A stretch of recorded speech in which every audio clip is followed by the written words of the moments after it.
Hello, everyone. My name's Janelle Riley. I'm an editor at Variety, and I am so thrilled to be here today for this virtual event with Netflix's Scene Stealers. And so excited to highlight not only some of the best performances of the year, but the often unsung heroes behind the scenes, the casting directors. Everyone was so excited when season three of Stranger Things returned to 1985 Hawkins, Indiana, and brought with it a new evil to the town.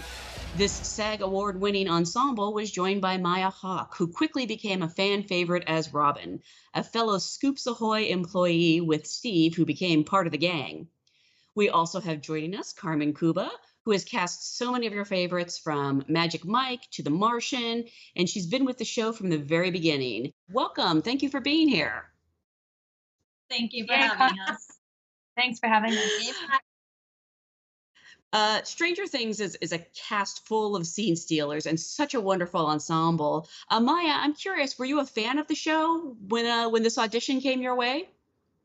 I was, especially because my mother and brother were so in love with it. And my whole life, my mother and brother have always had these like shows that they would watch together. And I would be like reading in my room or like making tea in the kitchen, and they would be glued to the couch by the fireplace, like fixating on some show. It was like Glee, and there was a whole range of different things that they watched together as my brother grew up. But Stranger Things was one of them. And I was at drama school at the time, and I would come home like late at night, exhausted, finding them both on the couch watching Stranger Things, and I would sit down with them and watch it, and I loved it. And so I was a big fan of the show before it started, but sort of tangentially through my mother and brother's fandom. I wasn't a major sci-fi person beforehand, but the show really got me into it. What's it like to be a fan of the show and then get the call that you might have the opportunity to be on it? I mean, it's I think my experience of it is probably a little bit different than it would be for no, actually that's not true. I think for an actor, you're a fan of a show not just as a entity of a show of like obsession and fandom the way a lot of people are. I think you're a fan of the people who make it, the acting that goes on in it, the dialogue, the environment that it looks like it's being made in, the joy, the fun that it looks like people are having.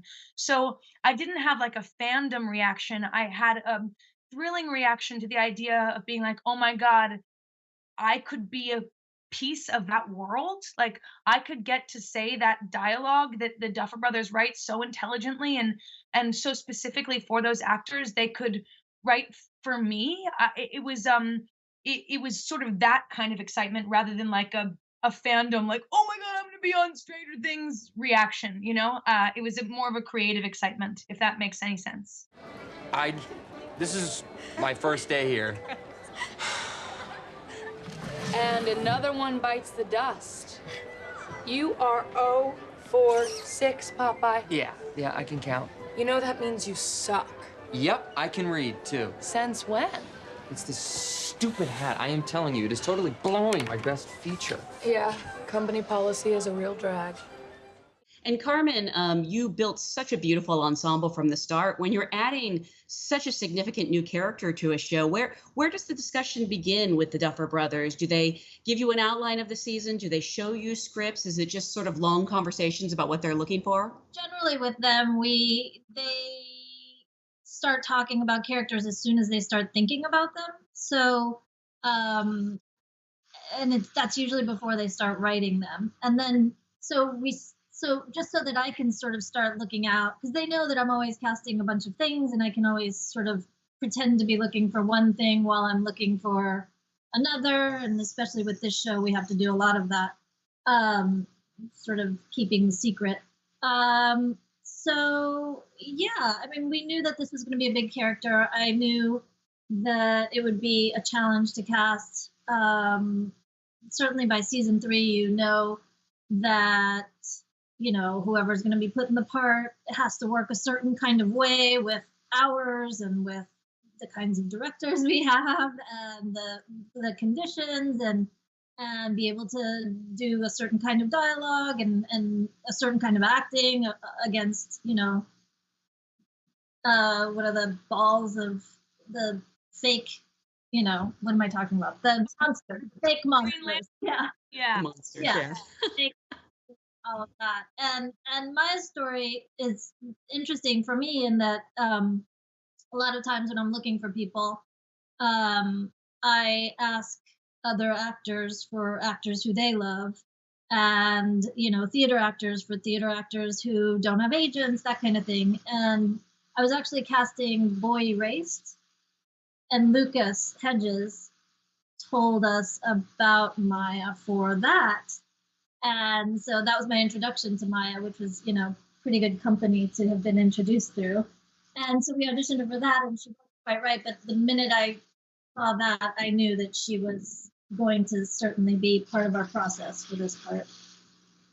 Lucas and I went to high school together and got to do like acting class stuff together in school and see each other in plays in school, and it was a big part of what I sort of aspired to be when I went into going into figuring out how I wanted to go into being an actor in this business. And he was a year above me, and he went to drama school, and I sort of followed him to drama school, and he was a big part of my whole story into how I became an actor. And it's amazing that you would mention him. I had no idea about that connection, actually. Wow, that's a glowing recommendation. I love that. Robin is such a great character. There's so much to admire about her. What do you like about playing her? And is there any place you sort of draw inspiration from, or people you draw inspiration from in building that character? Well, that's such a multi-leveled question. I love playing this character. She really allows me to embrace parts of myself that I've often tried to hide. Like, she has this dorkiness to her, this kind of physical awkwardness, a little bit of a social outcast kind of feeling to her, and a intense intelligence. And there was some other part and a kind of darkness to her, like in irony, and a hardness to her. And those are all pieces of my personality, but they're not necessarily the ones that I try to put first. When I walk through this world, I try to appear graceful, or I try to appear whatever, calm. I try to appear like moderated, and moderate my thoughts, and I try to, but I definitely seemed to fail terribly, because the Duffer Brothers were able to kind of clearly catch those qualities in me and see them, and turn them into this character. But so anyway, I guess my answer is yes. I mine all those pieces of myself, and try to allow them to breathe. And I think even as throughout season 3, I did this more and more as I relaxed more and more and trusted the environment and myself more and more. And even now, beginning season 4, I felt all those things even more powerful, even more alive in me, as I've really gotten to know this character after spending so much time with her. So, and therefore getting to know myself better and accept those pieces of myself more. So that's all been really positive for me.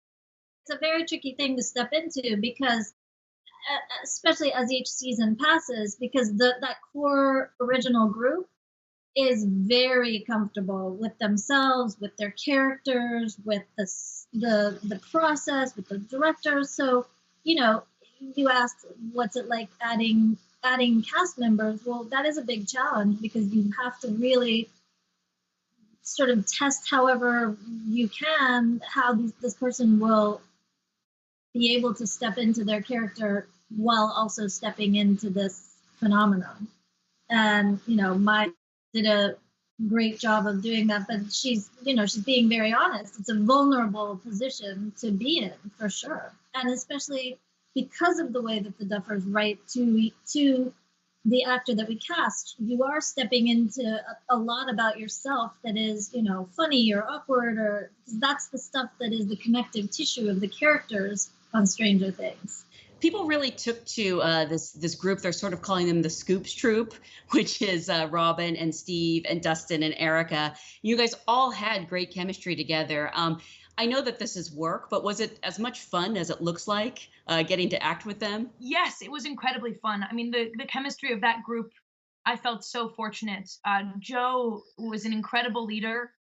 His energy, his comedic timing, he really looks at a scene and finds every moment to mine. Like, every moment Like, oh, this moment is real. This moment is personal. We're really connecting here. This is a way to have it be funny. Like, here's the we can spin the ice cream scooper and there's a joke. Like, we can slam the door and there's a joke. Here's like he sees humor in everything and he sees depth where depth lies.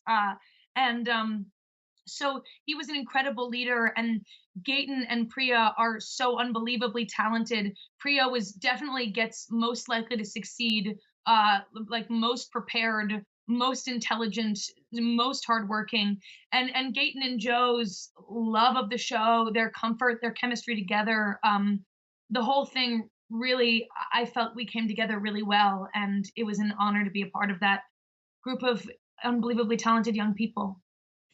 And those are great examples because Carmen, when you cast Joe, I believe it was only to be like in a couple episodes, and then and Steve sort of took on a life of its own. And also Erica, you didn't know that after a couple appearances in earlier seasons, she'd become so significant in season 3. Yeah, that's another testament to the way the Duffers see characters and see actors, actually.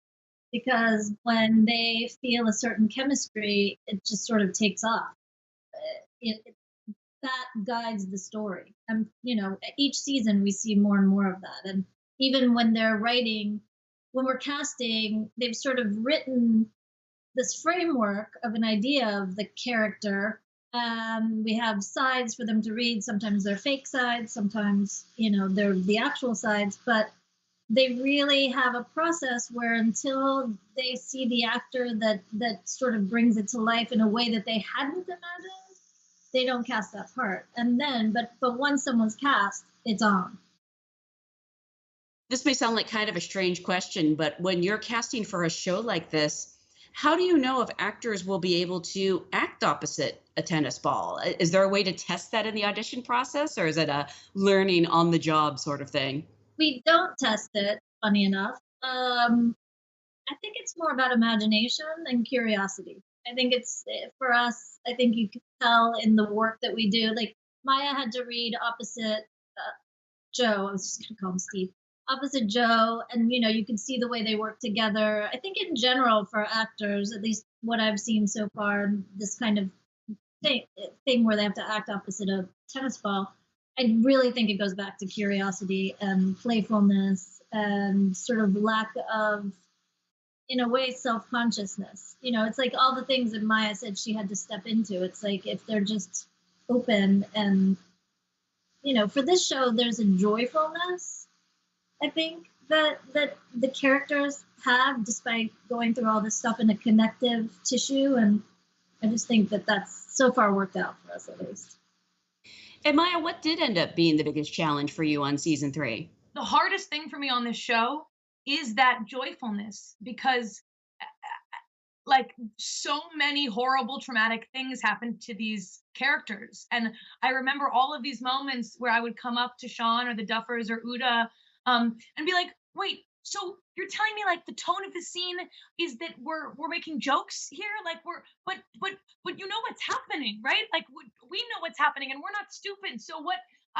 But so that's definitely was the biggest kind of intellectual challenge for me, was understanding the tone and the way that this like lightness is constantly being refreshed and this joy is constantly being refreshed, and their well of finding joy in each other, finding humor in the situation is always full. I mean, except for a very few specifically chosen, elegantly picked moments by the Duffers. For the most part, these characters are full of joy and full of fearlessness and the belief that they can defeat these enemies. And that's definitely been the biggest challenge to me, but it's also been incredibly inspiring and reminding me that that actually is a human quality. My intellectual struggle with it was for a while like, wait, that's not real. Like that's not what we would really do. I would really be so much sadder, so much more afraid. But when I thought about it more, maybe that's true. It is a little bit extreme. It is stylistic, but it also is a fundamental truth of what it means to be human. That for the most part, we have an endless ability to endure, and to adapt and to find joy and play in new situations. new difficult situations. So that's been the biggest challenge, but also has been kind of inspiring to me. In the midst of all this chaos in the show, Robin has this really beautiful scene with Steve where she talks about her sexuality, and it's such a lovely moment, and such a quiet moment, amidst everything that's going on. Do you remember what I said about Click's class? About me being jealous and obsessed? Yeah. It isn't because I had a crush on you. It's because she wouldn't stop staring at you. Mrs. Click? Tammy Thompson. I wanted her to look at me. That friendship became really important to viewers. Why do you think people responded to it so much? I think because men and women aren't really allowed to be friends on screen most of the time. There's always this undercurrent of one-sided love, or two. There's always a sexual undercurrent to most male-female relationships that play out on screen, and it's very refreshing to see a bond between a man and a woman that isn't transactional, that isn't romantic. It's their togetherness that comes as a true friendship in understanding through opposition. And I think that seeing that is almost, it's not, but it's almost revolutionary, to see him be so understanding of her choice and of her sexuality, to see their friendship continue even though the romantic thing is taken off the plate. So often it's like boy likes girl, girl doesn't like boy, friendship is over, right? But that's not the case here.